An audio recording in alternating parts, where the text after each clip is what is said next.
Olá, pessoal do podcast Amigovski, que é o podcast de Edmilson Migovski, que eu trouxe hoje a Silen Rian. Ela é psicóloga, psicanalista e pós-graduada em saúde mental. E o papo vai ser bem legal, é papo cabeça mesmo.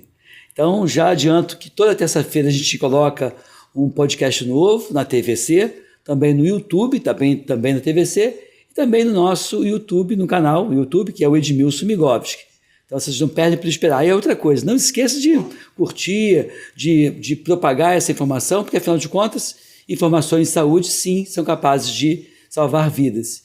E também está aberto aqui esse canal de comunicação com vocês, para que vocês possam mandar para a gente sugestões de pauta e também pessoas que vocês queiram, né, que a gente entreviste aqui no nosso podcast. Fique aqui, fique bem, fique com a gente.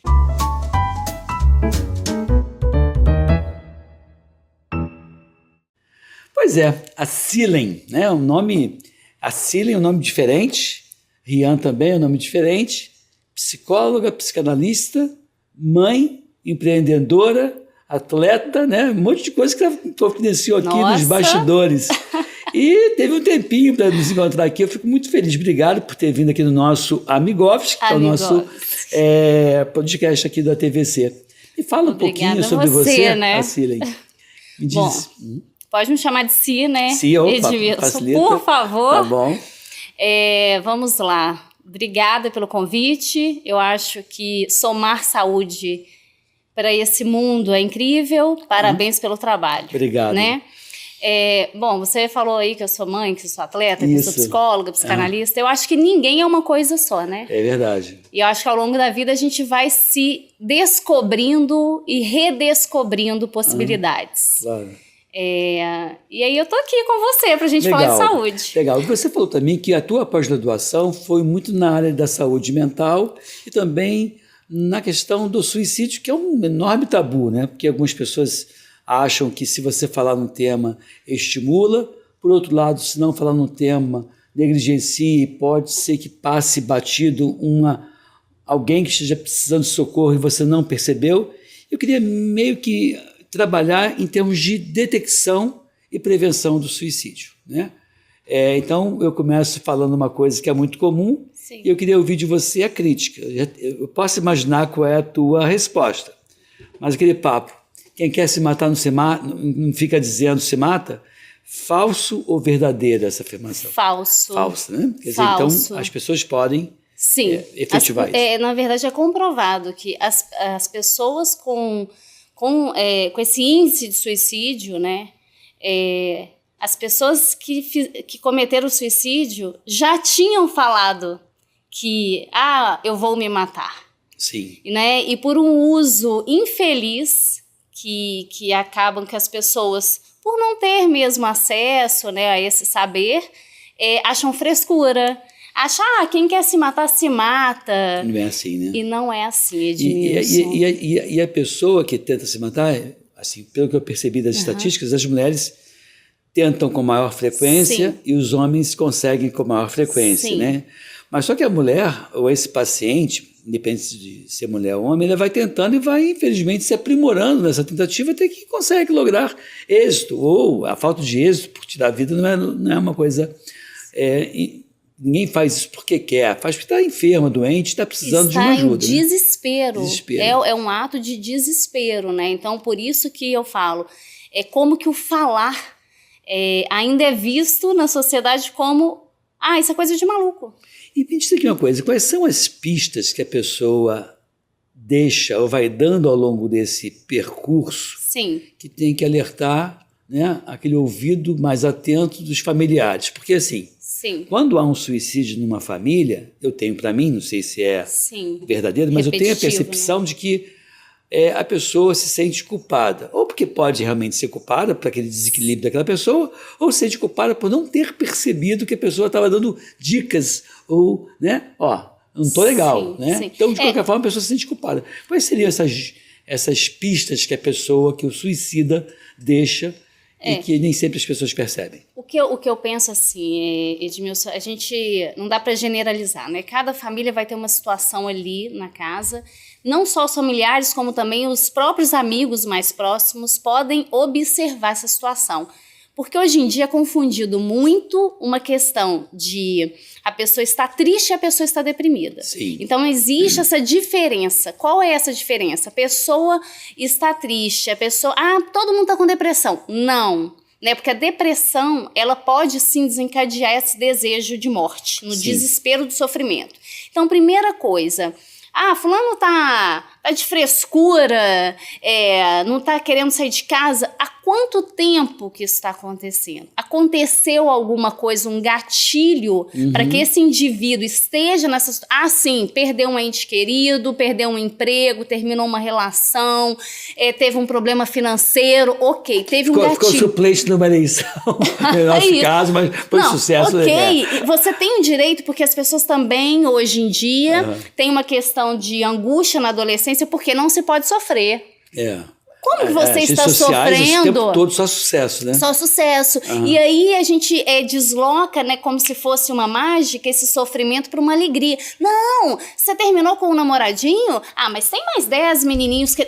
Mas olha só, o sofrimento faz parte do crescimento humano. Claro. Então a gente precisa saber separar. Não, essa pessoa está passando por um luto. Existe um tempo desse luto. O que acontece muito, Edmilson, que a gente... Só detalhe, o luto não é só a perda de um ente querido. Não. É uma perda qualquer, que pode ser um carro roubado, o término de um relacionamento, ou até mesmo a perda de um ente querido. Então, a palavra luto se aplica a diferentes situações de perda, né? É uma luta. De perda.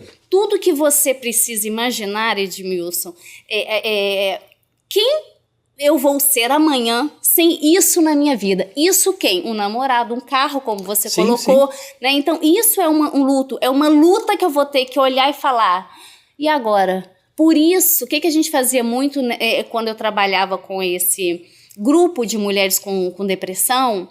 É muito importante, como a gente estava conversando aqui nos bastidores, essa questão da arte, do esporte. Né? O que você falou não você falou que não gostava da palavra elo. Não gostava da palavra pilar. Né? Pilar, você gosta do elo. Ou então... Exato, o elo. Então, por exemplo, vou colocar aqui. Você conhece um casal que é casado há 50 anos.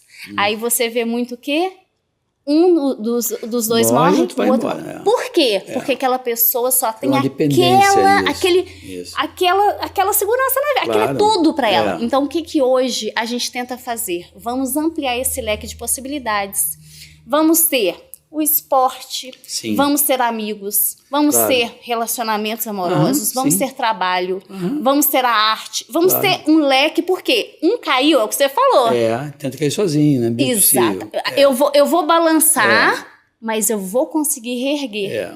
Entende? Não, mas quando você fala, acho que a medicina, que a gente chama de medicina do estilo de vida, né, que segundo o Harvard de 2004 falava em dormir bem, comer bem, atividades físicas, gerenciar estresse, bons relacionamentos e não abuso de drogas lícitas ou ilícitas. Eram 6 que chamam de pilar. E a minha crítica era justamente essa, porque se você dormir mal, que seria um dos pilares, você compromete todo o restante. Então, trabalhar em cima, a saúde mental é a mesma coisa, que é frequentemente negligenciada por todo mundo. Então, a gente viveu recentemente a questão da pandemia, que fez com que esses pilares fossem comprometidos. E a partir do momento que você liberou, tirou o lockdown, as pessoas voltaram a trabalhar, se relacionar, até ter contato presencial, você viu que as doenças ficaram menos frequentes. Dentre essas doenças, a própria depressão, que saltou os olhos no período dessa Covid, assim como o suicídio, eu não sei esses números, mas deve ter aumentado também. E que foi alvo de muita crítica, né? Porque o próprio presidente Jair Bolsonaro, em algum momento, ele falou isso e as pessoas, não, você tem números. Mas é fato que houve um aumento dos casos de suicídio, é fato que houve um aumento dos casos de comprometimento da saúde mental. Isso aí é evidente. Até porque, né, Edmilson, com a fuga que a gente tem, muito grande, né, que trabalho 24 horas, eu fujo, eu saio de casa. Com a pandemia, as pessoas tiveram que olhar dentro da própria casa. Então, isso angustia muito, porque se eu tenho para onde fugir, que entra não só um trabalho, entra uma droga, uma bebida, um barzinho, né? E de repente eu não tenho para onde fugir. Por isso eu acho tão importante, como eu falo, essa questão tão repetitiva, mas prevenir é melhor do que remediar. Sim, claro. A prevenção, né? É a promoção de saúde. O próprio Ministério da Saúde, se ele gasta 80% do seu orçamento na tentativa de minimizar os problemas das doenças, só 20% com prevenção de doenças. E R$1 colocado para tratar tem uma repercussão, R$1 colocado para prevenir tem outra repercussão muito maior. Então, todo e qualquer recurso que você coloque em prevenção, ele no meu ponto de vista, um investimento na promoção de saúde. Porque quando você tem o equilíbrio da saúde mental, você acarreta em equilíbrio no restante. Ele vai trabalhar melhor, ele vai produzir muito mais, ele vai ganhar mais dinheiro, ele vai ser mais feliz e vai cair no ciclo virtuoso, não no ciclo vicioso. Sim. Né? Então, assim, eu acho que o papel do psicólogo ele é muito interessante. Só que o que eu vejo é assim, ainda o atendimento psicológico no SUS ainda tem muita... assim, eu acho que tem muita demanda e pouca gente ou pouco profissional para tentar trabalhar nisso. Mas já que a gente tem um sistema único de saúde que não olha muito para essa questão, pelo menos por enquanto, espero que passe a olhar num outro espaço de tempo, Sim. Como é que você pode trabalhar em termos de, aqui no nosso podcast, o que você pode passar para informação para as pessoas para que elas tenham uma saúde mental melhor? Isso eu estou falando antes dela cair em depressão, porque você pode trabalhar na prevenção de uma série de problemas. Então, já que prevenção não requer uma prescrição, é uma coisa que se deveria, na medida do possível, adotar, igual comer bem, atividade física, o que você pode dar de dicas para essas pessoas que estão nos assistindo nesse podcast para, primeiro, se identificar como estando enferma? Essa é a primeira pergunta. E a segunda pergunta é como fazer para evitar a enfermidade? Sim. Olha só, primeira coisa, eu vou pedir assim, licença aqui para você, para a gente falar o seguinte. Gente, falar cura. E previne, porque é uma fala, é algo que hoje a gente tem acesso, sim, nos CAPCIs da vida, é o que você está falando, infelizmente ainda muito pouco. Só traduz o que é CAPCIs, porque as pessoas não sabem o que é. É um centro de atendimento psicológico, né? Então, assim, a gente tem o AD, que é de adulto, infantil. Tá? Isso, o Sistema Único de Saúde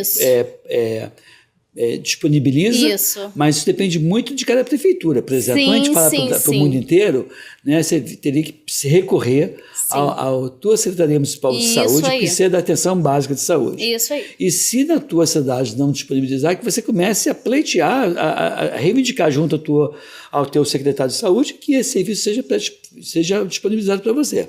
Sim, exato. É isso aí, é por aí. Isso, é por aí. Tá. Porque, desculpa, assim, não, claro. Na estratégia de saúde da família, eu lembro que entra dentista, enfermeiro, técnico de enfermagem, médico, cadê o psicólogo? Não está, né? Não tá. Então, e se você pensar que boa parte das enfermidades estão na área da saúde mental, eu acho que é uma falha que a estratégia de saúde da família está cometendo. Sim. Porque ela não está contemplando os 6 pilares da medicina do estilo de vida que Harvard preconiza. Exatamente. Você não tem nutricionista, você não tem psicólogo. Né? Vamos lá. Eu acho que assim, eu percebo que ainda existe muita barreira com a nossa profissão, né? Essa barreira por falta de acesso ou barreira por excesso de preconceito? Ou as duas coisas? Excesso de preconceito. As duas coisas. Deve ter preconceito, tem. Excesso e também tem de preconceito, porque infelizmente viemos assim, existe esse estigma de que quem procura uma psicoterapia é maluco. Né? Então isso veio muito enraizado, e eu te falo isso de dentro de casa.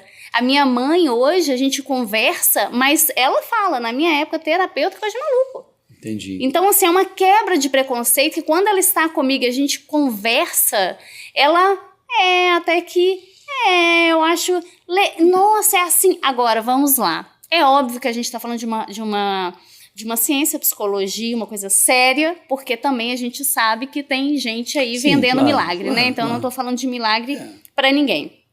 E a outra coisa que eu vou te falar é em relação a...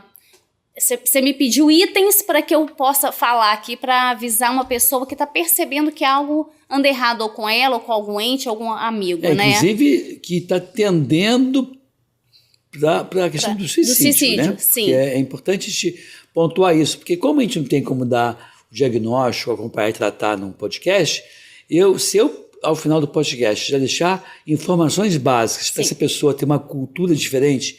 Ele é um sujeito que era de um jeito antes de começar a assistir o podcast, hoje tem um conhecimento adicional que vai fazer com que ele lá na ponta me ajude a salvar vidas. É o meu maior objetivo desse podcast. Sim. É trazer para cá informações na área de todas as áreas, inclusive na área de saúde, para que as pessoas possam melhorar a vida delas. Não, isso com certeza. A saúde hoje mental, as pessoas ainda, né, infelizmente, sem acesso à informação, acham que é frescura, não é frescura.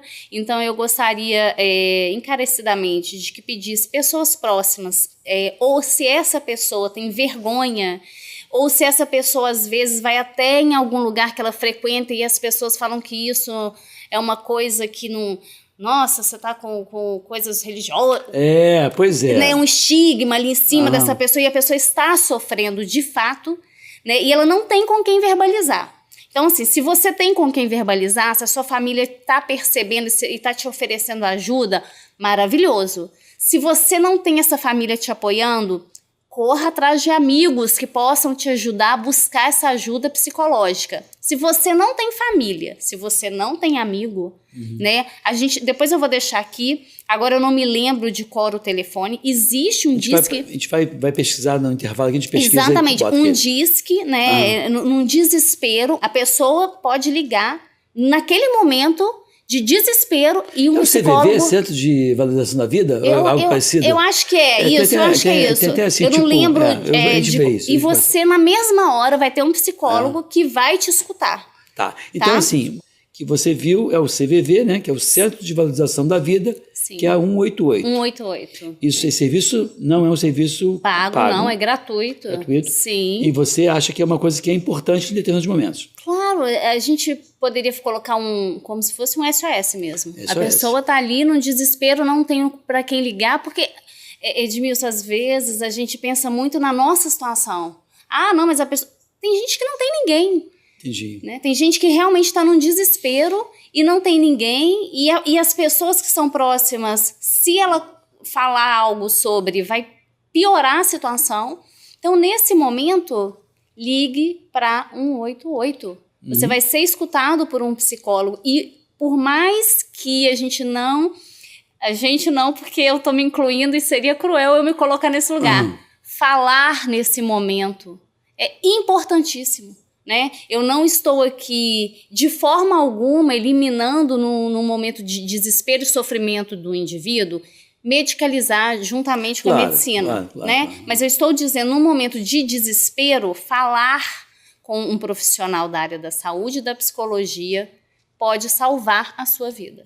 Você acha que, da mesma forma que as pessoas têm, quem tem doença crônica do coração, sim, ou dos rins, tem o seu cardiologista, seu nefrologista, no caso do fígado, o seu hepatologista, para chamar de seu. Você acha que seria importante, em que situações, você ter o teu psicólogo, a psicóloga para chamar seu, meu psicólogo? Você acha que vale a pena atuar de uma forma também de prevenção? Eu já procurei psicólogo algumas vezes, numa situação que eu fui lá, bati papo, me orientei e não vi necessidade de ficar, de permanecer. Sim. Que às vezes você precisa de uma orientação e não é um amigo que vai dar. Eu acho que sim, quem vai dar é alguém que te conheça. Amigos são ótimos para algumas coisas, para te dar um ombro amigo para chorar de vez em quando, sim, mas nada melhor do que um profissional que entenda da área, né? Que é o... vamos lá, quando é que a gente deve procurar o psicólogo e quando o ombro amigo é suficiente para... Em linhas gerais. Eu posso te falar que tem uma frasezinha que fala assim, a gente arruma o telhado quando não está chovendo, né? Então, assim, prevenir melhor do que remediar, enfim, por aí vai. O que acontece é o seguinte, um amigo, ele te dá o quê normalmente? Conselhos, e conselhos escutando você na crença, né, que ele tem, sim, e devolvendo dele, aquilo ali, pô, você é meu amigo, pô, você tá certo, você, porque você é maravilhoso, amigo. A nossa profissão, Edmilson, não tem nada a ver com isso. Né? Eu não te dou conselho, porque isso seria um grau de arrogância do meu saber, sabe? Eu não sei nada sobre a sua vida, muito menos o que é que vai te fazer feliz. Essa escolha é sua. Claro. Então, a nossa técnica, primeiro, existe um tripé, você tem que estar sempre estudando com o seu analista pessoal, né? E assim, uma coisa que a gente tem que entender é essa coisa do o que você acha? O psicólogo não acha nada. O psicólogo não tem que achar nada, né? Então, ele começa através da sua fala que você possa, talvez pela primeira vez... Perceber, se ouvir, né? Ouvir. Claro. Ninguém... Temos 2 ouvidos e somos surdos com eles. Sabe que uma vez eu vi uma piadinha que a pessoa ligou para o médico e falou assim, doutor, eu queria tirar uma dúvida com o senhor. Aí o médico falou assim, você quer uma consulta ou um conselho? Aí o paciente perguntou assim, qual é a diferença? A consulta eu cobro, o conselho eu não cobro. Sim. Então tá bom, então eu quero conselho. Aí eu estou sentindo isso. Aí o médico falou assim, te aconselho que busque uma consulta. É isso. Mais ou menos isso. Quer dizer, isso. Na verdade, eu acho que esse papo com o psicólogo, com o profissional é muito importante, porque naquela 1 hora que você fica ali, você vai se percebendo, se ouvindo e se conhecendo, que é muito importante. E além de se conhecer, sabe o que acontece? Por exemplo, os meus filhos, né? Eu tenho 2 filhos, adolescentes, a palavra adolescente vem do adoecimento, é uma fase muito complexa. Então, ali, por exemplo, meus filhos fazem psicologia, fazem terapia. Por quê? Porque é uma fase de desespero. Claro. E ele não quer aquela mamãe, aquele papai o tempo inteiro dizendo, é isso que você tem que fazer, é isso que você tem que fazer. Mas ele fala assim, mas eu não sou você.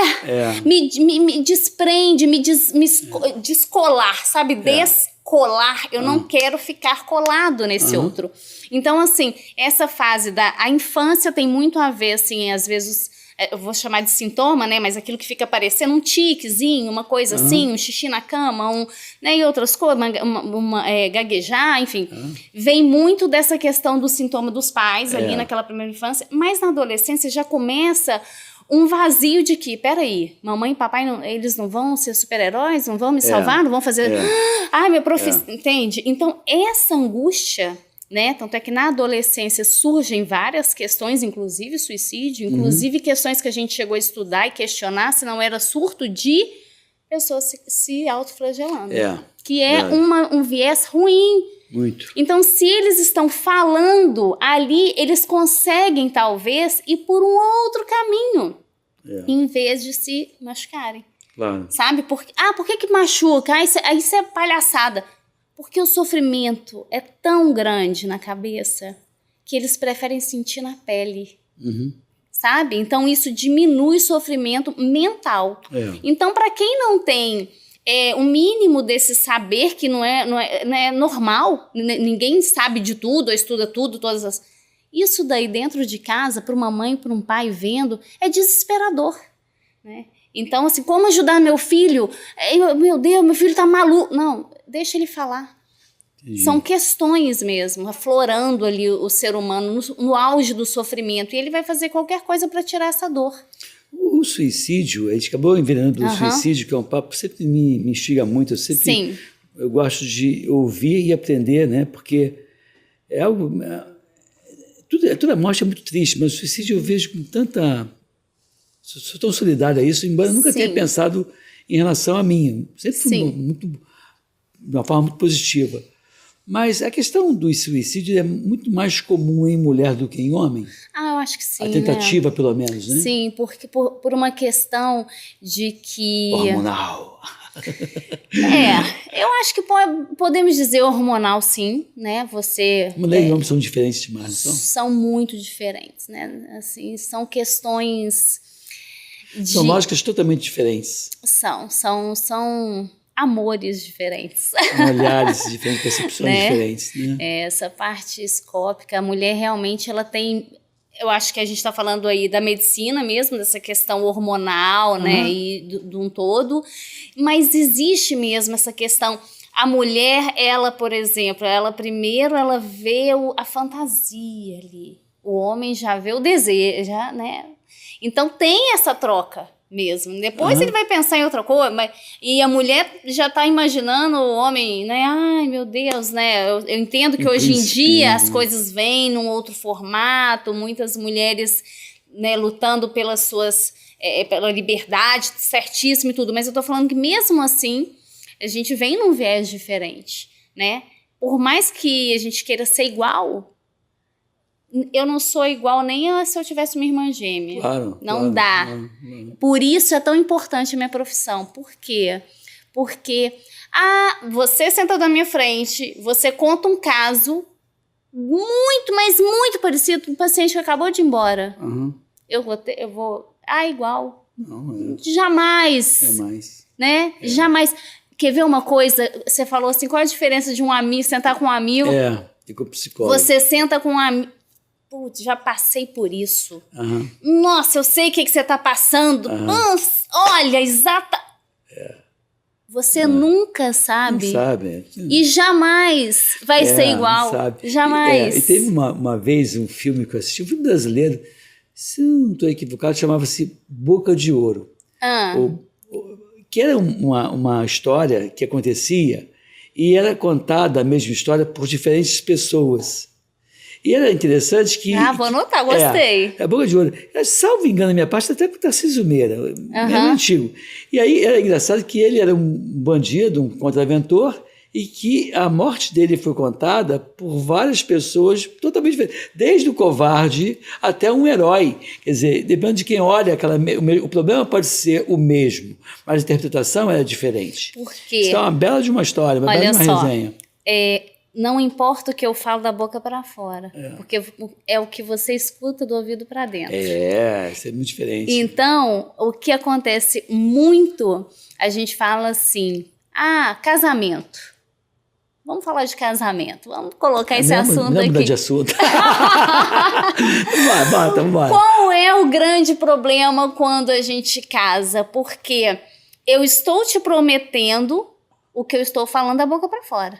E você está escutando esse acordo da forma que você quer interpretar do ouvido para dentro. Então a gente escuta muito assim, você entendeu errado. Não foi nada disso. Eu não falei isso. Por quê? Porque as interpretações são individuais. Sim, claro. Tem assim, uma história que diz assim, num casamento, a mulher, o homem casa com a mulher achando que ela não vai mudar e ela muda muito. Já a mulher casa com o homem achando que ele vai mudar e ele não muda nada, né? Até porque eu acho que o homem demora um pouco mais na questão da maturidade. Eu sou homem e sei como os homens se comportam entre nós homens sozinhos, como é que é a palhaçada, a homofobia, a brincadeira de mau gosto. Os homens são bobos, né? E eu me incluo nesse grupo de homens, só que quando a gente está perto de vocês, a gente se comporta um pouco mais, é um pouco mais politicamente correto. Mas homem só é insuportável. E aí, o que você me diz dessa frase tão famosa entre nós brasileiros? Pois é, Dimas. Então, olha só, eu vou te falar, essa questão da... Eu não vou nem separar muito essa questão da mulher e do homem. Eu acho que existe uma fantasia que criamos. Aí eu vou falar do pathos, no sentido da paixão. E aí a gente olha assim uma coisa... A paixão é uma coisa patológica. Sim, tem uma vez aquele Isai Binder, que é um psicólogo, estava inclusive num evento que você estava junto, quando tive você pela primeira vez, eu acho que pessoalmente, num evento que a gente fez na nossa campanha anterior, né? E ele dizia que tinha que ter tipo um bafômetro no momento do casamento. Se o cara tivesse com aquela questão da paixão, ele não poderia se casar, não poderia assumir nada muito sério.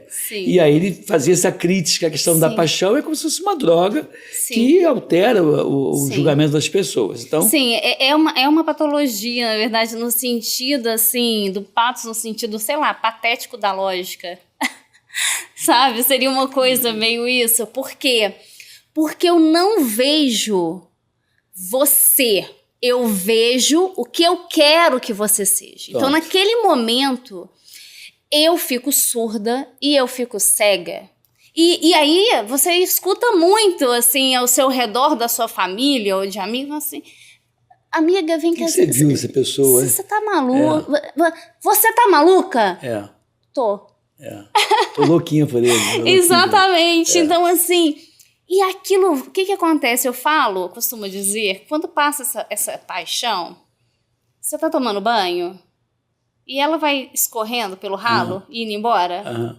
E parece que você sai do banho assim e você fala assim, nossa, você começa a olhar e falar assim, peraí, mas cadê aquela perfeição toda? E aí as coisas, a realidade começa a surgir. Isso não tem um prazo para que isso aconteça, né? Tem, isso tem. 6 meses, um ano? Tem assim, depende muito daquela coisa é óbvio, cada um é cada um, cada relação é de um formato, cada idade tem essa patologia de um outro formato também, né? A gente vai tentando amadurecer, alguns sim, alguns não. Mas tem esse prazo. E aí é quando você percebe essa mudança de que você já olha para o outro e vê que ele... Sabe por quê? Porque queremos, desde quando a gente tem filho, por exemplo, a gente olha o nosso filho como encaixe, sabe o Lego? Que encaixa perfeitamente? Sim. Só que de repente você vê que não está encaixando, porque ninguém completa ninguém. Nem filho, nem pai, nem marido, nem esposa, nenhum indivíduo completa o outro. Quando você começa a perceber que o outro é quadrado e você é redondo, e que esse encaixe é impossível, você vai tentar conviver não com essa simbiose, com essa perfeição, com essa coisa assim. Você vai apenas respeitar, escutar, e dentro de afinidades ali, você vai aí entrar num amor, né? Pelo outro indivíduo, seja filho, seja mãe. E a gente vê muito quando nós não nos escutamos, né? Muitos pais, por exemplo, que se aquele filho não for exatamente aquela perfeição que preenche o que o pai ou uma mãe quer, ele fica com raiva do filho, ele não quer esse filho dentro de casa. Você não vai seguir essa profissão, mas você não vai fazer isso. Mas você não... Porque aquela cobrança que não cessa. Porque as nossas faltas, Edmilson, são inacabáveis. Se a gente não sabe lidar com a falta, a gente fica o tempo inteiro buscando na comida, na bebida, no outro, na compra, no dinheiro, porque não tem fim. Eu comprei uma calça, eu já quero outra blusa. E não acaba, eu tô trabalhando, eu comprei isso, eu comprei aquilo, e eu quero mais. Peraí, o que eu tô preenchendo? Entendi. Aí a gente vai para todas as enfermidades. Obesidade, um alcoolismo, angústia, tudo. Né? Come demais, bebe demais, dorme demais, não faz nada, fica paralisado e ama demais e faz loucura demais. É tudo mais, é tudo muito. Então, onde a minha profissão entra? No olhar do...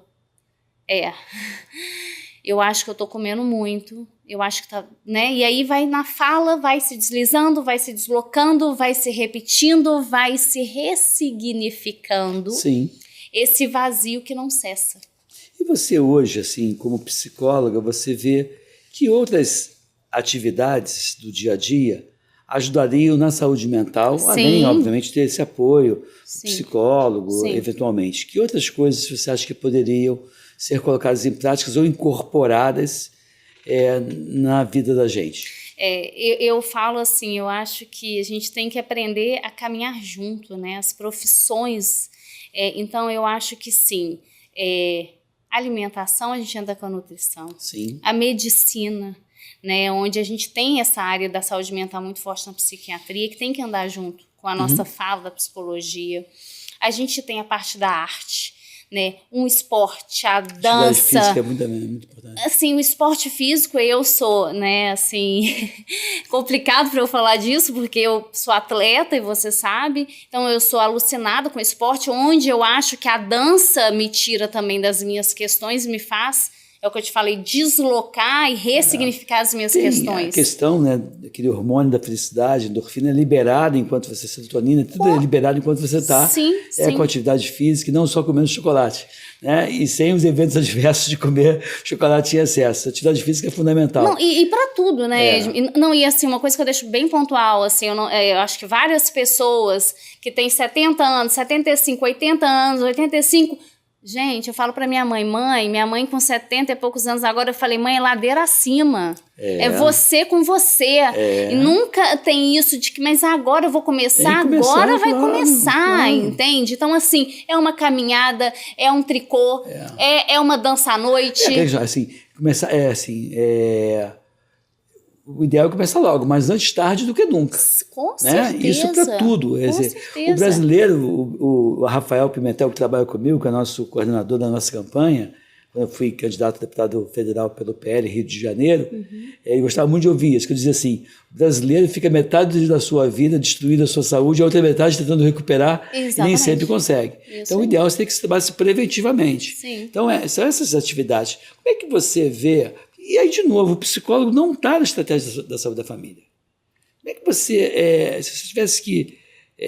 qual é o teu conceito acerca disso? Você acha que é um absurdo? Acho. Absurdo, né? Sim. E não seria difícil você...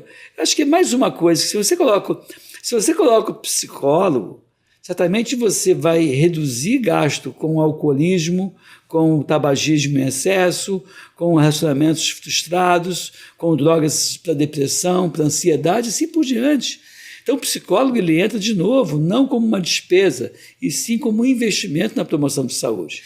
Porque, na verdade, Edmilson, infelizmente, a gente está falando de uma questão, por exemplo, uma luta antimanicomial. Vamos lá. A sociedade não quer nada daquilo que incomode. Vamos fazer o seguinte, bota todo mundo isolado, mortifica o sujeito, medicaliza, dopa e ninguém tá vendo. Só que então a gente faz o seguinte, a gente varre a sujeirinha para embaixo do tapete. Né? Essa é a questão. E as pessoas estão sofrendo com isso. E mais do que isso, Edmilson, assim, as pessoas no sentido assim, a família não sabe. Você tem um filho ali, vou dar um exemplo, com uma estrutura às vezes psicótica, aquela mãe não sabe, não tem noção do que está acontecendo na casa dela, ela tem que sair para trabalhar às 5 horas da manhã, ela não tem não estrutura nada. De nada. E você acha que, assim, você falou que a mãe sai cedo, provavelmente o pai também sai, ou essa família não tem pai presente. Sim. O fato é que é uma família que tem lá um adolescente em desenvolvimento e não tem ninguém com um olhar preparado para olhá-lo. Você acha que numa estratégia de promoção de saúde, a escola poderia assumir algum tipo de papel nessa questão ou não? Eu tenho minha opinião e eu vou pedir para você opinar, depois eu opino em seguida. Mas qual seria a tua opinião? Não, eu, assim, tendo filhos adolescentes, eu vou falar como mãe, me posicionar como profissional da área da saúde, né? Eu acho que a psicologia, ela tem que estar em todos os lugares hoje, né? Imagina numa escola, esse ensino, assim, né, de base até uma adolescência, até para um momento mais ápice da vida do sujeito ali. É óbvio que falar para esses indivíduos é simplesmente milagroso, eu vou colocar aqui a palavra milagre. Né? Deixa eu colocar uma coisa assim, digamos assim, eu sei, do ponto de vista estatístico, que 3% das crianças e adolescentes são hipertensas, têm pressão arterial aumentada. Sim. E ninguém tem nenhuma queixa, ninguém tem nada, e eu vou lá com a pressão de pressão, avalio, e naquela escola de 1.000 alunos, vou pegar os 30 hipertensos e vou encaminhar para o tratamento. Do ponto de vista estatístico, deve ter lá um percentual que diz que tem depressão, tem isso, tem aquilo, tem estatística para tudo. Existe algum aparelho de pressão, ou algum questionário, alguma ferramenta, algum instrumento de detecção, de triagem de saúde mental para que a gente pudesse aplicar isso nas escolas ou nas famílias, de tal forma que as pessoas que preenchessem aqueles pré-requisitos que estão ali, aqueles quesitos que estão ali, pudessem buscar o atendimento? Estou dizendo para dar o diagnóstico dali não, estou falando para você acender uma preocupação. Você, quando verifica a pressão arterial e está alta, você não sabe por quê. Viu que está alta e precisa saber se é uma ansiedade ou é um problema renal, um problema circulatório. Enfim, você vai investigar. Existe isso em termos de triagem para a saúde mental? Ou é uma coisa que não foi desenvolvida ainda? Não, assim, porque tem uma coisa que a psicanálise me deu de presente na minha vida, que é, vamos ter calma, vamos escutar o indivíduo, vamos dá tempo. Tudo na vida a gente precisa de tempo. Então hoje eu vou ao inverso dessa velocidade que a gente vive e que está acontecendo absurdamente isso hoje, Edmilson, que eu deixo aqui esse alerta aos pais principalmente, que é dar um diagnóstico para uma criança. Sim, hiperativa, Hiperativo, TDAH, horrível isso. e aí é como se para os pais tivesse um alívio. Sim. Nossa, que bom, meu filho não para quieto. Olha, ele tem isso daqui, tá? A professora, a escola de... Gente, isso daí... Não é legal, sempre o seu filho, às vezes, ele é criativo e ele se...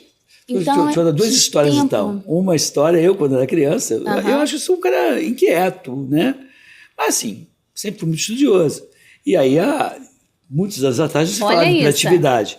E aí, a professora, na primeira semana que eu estava na escola pública primária, lá em Realengo, onde eu nasci e criado, fui nascido e criado, a professora, com uma semana, chamou minha mãe na escola. Minha mãe foi toda boa, achando que ia me elogiar, e não, foi horrível. E aí minha mãe já me enquadrou, enfim. Mas a outra história que eu vou contar, eu, como médico pediatra, atendi uma criança no consultório, não faço mais consultório há 20 anos, mas eu fazia consultório nessa época. E aí a mãe falou assim: doutor, eu preciso encaminhar meu filho para o psicólogo. Eu falei: precisa, filho normal. É uma criança ótima, um pouco mais inquieta pela idade. A mãe: não, precisa, doutor, não aguento mais essa criança. Olha só, não precisa. É tanto que ela perturbou, que tá bom, vou te encaminhar para o psicólogo. Mas não precisa, encaminhei para o psicólogo. 2 meses depois, volta a criança, outra criança, ótima, maravilhosamente bem, tranquila, assim, ótimo esse conceito de estar boazinha, bonitinha. Da normalidade, padrões, né? nos padrões. E aí eu falei assim, e aí, foi no psicólogo? Aí a mãe falou assim: fui lá, e aí, como é que tá lá no psicólogo o menino? Teve alta já, doutor. O que ótimo, né? Mas eu fiquei. Ela que precisava, era óbvio que ela precisava de atendimento, não era criança. E foi engraçado isso, de novo a mãe colocando na criança diagnósticos de defeitos que o problema não estava na criança, estava nela, né? Isso está muito, assim, muito aflorado, tá? Existe agora uma coisa chamada mediação, que se é colocado, né, nas escolas, e que eu peço assim... Sim, a mediação é feita por psicólogo, eu já vi fazer mediação com advogado, com psicólogo, pessoas que não... sem informação, né? Sem informação. Ah, tá. Então isso é uma questão, tá? Isso é uma questão muito séria.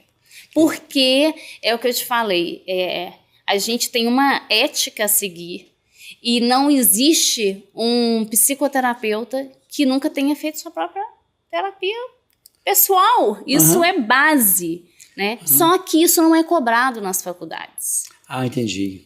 Então, formam sujeitos, né? Sem esse olhar. Sem a menor noção de que você, doutor, não teve que ali um contato ali com o corpo humano, com abrir, com fazer, acontecer, mas vai ser cirurgião, assim, né? É uma coisa meio fora... Ok, né? Mas, então, o que eu te falo é isso, essa questão da gente diagnosticar, jogar um diagnóstico, medicalizar, mas espera aí, você lê... não, mas quanto tempo você ficou com... 15 minutos. Uma consulta, 15 minutos, saiu de lá tomando anfetamina, né? Porque é a base, né? Vamos e venhamos. E começa ali, e aí o que acontece muito com os jovens? Resolvi meu problema. Né? Tipo assim, eu tava angustiando, eu tomo isso daqui. Eu tava nananana. Ou seja, não resolveu nada. Pipocou um problema que futuramente a gente sabe onde é que vai dar a saúde. Pois é. Você chegou a lidar com muitas pacientes com dependência química, usuários de drogas? Sim, eu já trabalhei com adicção. Eu também tenho uma formação, né, com essa questão de diminuir danos, né, que eu acho um caminho muito interessante, porque a gente não pode, Edmilson, jogar pedra na casa do vizinho, sabe? Assim, na verdade, cada um tem que saber o que está acontecendo ali com aquele indivíduo em sofrimento. Então, você é médico, você sabe muito bem que às vezes você está lidando com um indivíduo que está num sofrimento gigante e você tem que entrar com medicação muito alta e ele está com aquele corpo ali fisicamente em sofrimento, e você vai baixando e deslizando para outras coisas para ajudar o sofrimento desse indivíduo. Né? Então, eu sou super a favor, né, dessa questão de ajudar essa questão do adicto com a diminuição de danos, né? Porque eu acho que é muito triste. Né? É muito triste. E acaba engrossando a vida das pessoas que vão tendo depressão. A gente não sabe o que começa primeiro, né? Se foi a dependência química ou se foi a depressão. Sim. O fato é que cair num ciclo vicioso é complicado se tirar sem a ajuda desse grupo de profissionais. Né? Exatamente. E, de novo, né, você não ter psicólogo da estratégia de saúde da família é lamentável. Lamentável. Né? Porque assim, é uma coisa que eu iria lutar uma vez, se eu tivesse um mandato como secretário de saúde, eu iria lutar para que isso fosse a realidade, porque ainda se olha a psicologia como sendo uma coisa para pessoas diferenciadas, para pessoas privilegiadas do ponto de vista econômico. Não, tem que ser de acesso para todo mundo. Né? E eu vou te falar, eu tive com pessoas, por exemplo, eu conheci um rapaz que morava na África, e ele falou, na empresa que eu trabalho não existe se você não for uma pessoa que tiver com a sua terapia em dia. Você vê. É outra conversa. Eu falei assim, nossa, porque no Brasil. Africana, né? Sim, tipo assim, no Brasil, se você fala, as pessoas te olham e falam assim, desculpa. Ele falou, isso pra mim é uma ignorância muito grande, né? É igual passar fio dental e escovar os dentes. Exatamente. Né? Sabe que o time do Flamengo, segundo. Quem me passou essa informação chama-se Rafael Melo. Ele tem um canal no YouTube, bem que bombado, chama Rafla Melo. E ele disse para mim que o Flamengo, com toda a estrutura, que é uma estrutura cara, de bons jogadores, tem um banco banco de reservas que faz um time muito bom, melhor do que muito time no Brasil, e o time do Flamengo não tem saúde mental, não tem psicólogo. Quem dá o apoio é o técnico. Meu Deus do céu, o técnico ele é educador físico, a princípio, ou quase sempre. Sim. Por mais que ele possa ter um discurso motivacional, ele não é psicólogo. E eu vou te falar, tá? É uma burocracia para você conseguir entrar. Você imagina, eu sou atleta, né? A vida inteira vim do esporte. Eu sou psicanalista, eu sou psicóloga, eu tenho pós-graduação em saúde mental.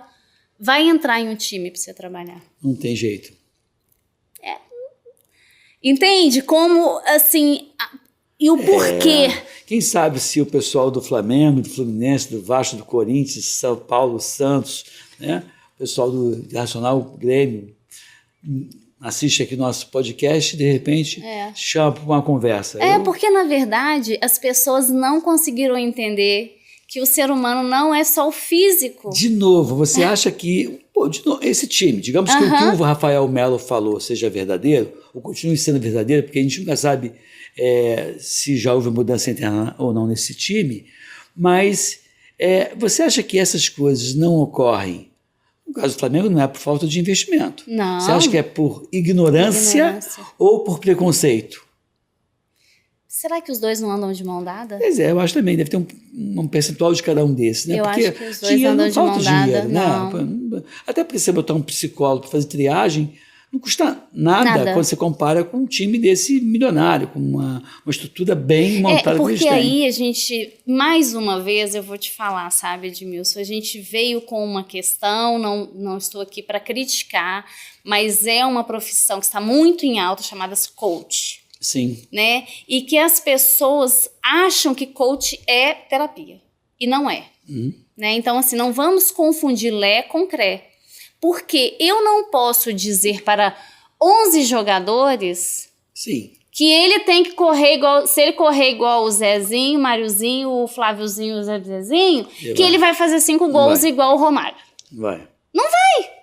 Eu não posso falar isso para ele, porque ele é Zezinho. Ele é outra pessoa. E tem o Flavinho. E qual que é a estrutura física e qual é a relação que esses jogadores têm de base de família? Se a gente for parar para pegar 90% da base dos jogadores são pessoas que vieram de uma realidade muito simples, Sim, com família sem estrutura. Que nem sempre o ganho financeiro é acompanhado do ganho de maturidade, para encarar aquilo lá com uma outra vida. Exatamente. Eu já convivi, eu tenho amigos no meio do futebol, então assim, é uma questão que aí eu te falo, será o quê? Será falta de informação? Será ignorância? Será preconceito? Eu acho que essa quebra que a gente precisa ter para ajudar, sabe, assim, o Brasil mesmo. Eu vou colocar de Brasil. Sim, a gente está chegando no final do nosso podcast. Sim. Passou rapidinho esse tempo aqui com você. Queria que você desse tua mensagem final. Sim. Também deixasse o teu endereço de contato, o teu telefone, o WhatsApp, não sei como é que você... Ou o e-mail, para que a gente possa colocar aqui embaixo. Sim. Que as pessoas que venham assistir esse podcast compartilhem e dizer, eu já vi essa psicóloga no podcast do Amigovski. Me fala então quais são as suas considerações finais. Bom, as minhas considerações finais, primeiro eu te agradeço muito, né? A gente vem nessa parceria aí incrível de somar saúde sempre para as pessoas. E eu vou deixar aqui que eu estou literalmente todos os ouvidos assim abertos para escutar as pessoas que quiserem, tá? Certo. E que a saúde mental importa. Importa muito. Tá? Assim, vamos lá somar saúde física, saúde mental. Tudo isso, quando alguém falar para você, isso é frescura, tira essa pessoa. Pois é, você entende por que eu não gosto de chamar dos pilares de pilar? Pilar de pilar. É como se eu fico imaginando sempre assim, 6 pilares de pé, se um cair, o tablado continua de pé. Sim. Aqui não, aqui se um cair, compromete os outros. Então, se você não tem a saúde mental, você vai comprometer os relacionamentos, Sim. comer bem, dormir bem, tudo fica comprometido. Tudo. Você vai acabar precisando de drogas lícitas ou ilícitas. Então, assim, é trabalhar dentro desse contexto, né, multiprofissional, e que eu faço votos, né, se eu fosse vou finalizar esse nosso podcast, dizendo que na estratégia da saúde da família eu não consigo conceber essa estrutura que é para a promoção de saúde sem o olhar, sem a mão, sem o coração, né, do psicólogo e do terapeuta, porque é importante para que a gente tenha uma melhoria de vida das pessoas. Você tira as pessoas da miséria, muito também melhorando a saúde mental delas, né? Porque falar de escutar o outro, quer falar, é amor, né? É carinho, sabe? É afeto, é acolhimento. Então, assim, não tire isso da vida das pessoas. Legal. Tá? Então tá, assim, muito obrigado. Espero que você venha aqui em outros podcasts. Se você tiver uma outra pauta, uma sugestão, o nosso público, né, que nos assiste nesse momento pela internet, também pode sugerir pautas. Eu quero que o Migovski traga a Cid de volta, a gente vai trazer aqui. Me chamem, gente! Chamem que a gente vai ter o maior prazer em convidá-la, Eu vou deixar meu telefone. Pode deixar o seu telefone. Tá, Rio de Janeiro, 21 98171 8529. Tá, vai aparecer aqui embaixo para que as pessoas Ótimo. Possam copiar você. Rede e ter social, o Instagram, eu vou colocar também. Aqui embaixo, qual é o teu Instagram? É a Silen11. Tá. O outro saiu do ar, mas já a gente vai resolver, senão segue aí no Silen11. Tá bom, muito obrigado mesmo, tá bom? Obrigada a você. Então é isso, pessoal. Compartilhe esse vídeo. Fique aqui, fique bem, fique com a gente. Até um próximo encontro com vocês, tá? Abraço, valeu. Tchau, tchau.